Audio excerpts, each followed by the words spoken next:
यहाँ रऊफ टेक्सटाइल के तमाम मुलाजिम यहाँ आए हुए हैं अपनी तनख्वाहों के लेने के लिए। यहाँ पे जितने भी लोग खड़े हुए ज़्यादातर तबका किराए के मकानों में रहता है और इनको किराया देना पड़ता है। या हमें तनख्वाहें नहीं दी जा रही है। मालिक मकान कहते हैं कि आप मकानों से निकल जाओ, जिसके वजह से हम सबको परेशानी हो रही है। घर से निकलना मजबूरी हो गई। हमारे बच्चे फीसें भरनी पड़ रही है, फीसों के लिए पैसे तक नहीं है। स्कूलों से निकाल दिया जाता है, ना बच्चे तालीम हासिल कर सकते हैं, ना हमारे घर में आटे तक भी कुछ भी नहीं है। घर में मरीज़ पड़ा हुआ है, बीमार अफराद डॉक्टर के पास ले जाने के लिए फ़ीस की ज़रूरत होती है, जिसके हमारे डॉक्टर को हम चीनी और आटा दे के अपने बच्चों के लिए दवाइयाँ ख़रीद के नहीं ला सकते हैं, जिसकी वजह से हमें रोक दिया जाता है। और आज हमारे साथ बदमाशी की जा रही थी, बोला कि आप लोग यहाँ से चले जाओ। बदतमीज़ी की जा रही है हमारे साथ। मालिकान हमारे साथ कोई ताउन नहीं कर रहे हैं। जो माह मार्च का सैलरी है वो अभी तक हमारे को नहीं दी गई है। लॉकडाउन से पहले की ये चीज़ हम उनसे मांग रहे हैं और ये हमारे हक है। इसके अलावा तो कोई और चीज़ नहीं है। हमारे घर में राशन नहीं है, हम बहुत मजबूर हैं। हमारे बच्चे हैं, माँ बाप है, वालिदैन हैं हमारे जैसे। ना हमें बॉन्ड्स मिल रहा है, ना परसेंट मिल रहा है, ना कोई छुट्टियों के पैसे मिल रहे हैं। बल्कि ये होता है कि जब कोई सरकारी छुट्टी आती है तो ये हमसे ज़बरदस्ती फैक्ट्री में काम लेते हैं।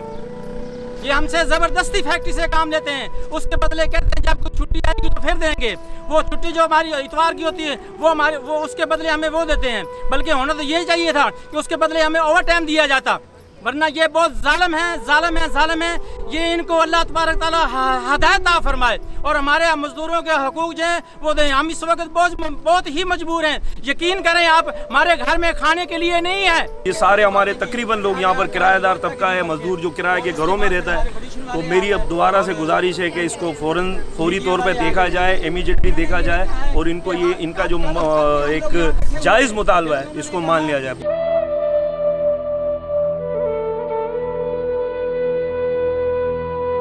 जितना सपोर्ट किया, मैं जितना भी दिल से आप लोगों को दवाएं दूँ वो मेरे लिए कम है, मगर आपने शुक्रिया अदा करना चाहता हूँ क्योंकि आपके ताउन से आज हमारा ये काम हुआ है और आज हमारे पता हुई है। एक चीज़, जहाँ मसले होते हैं उसका हल भी वहीं पे होता है।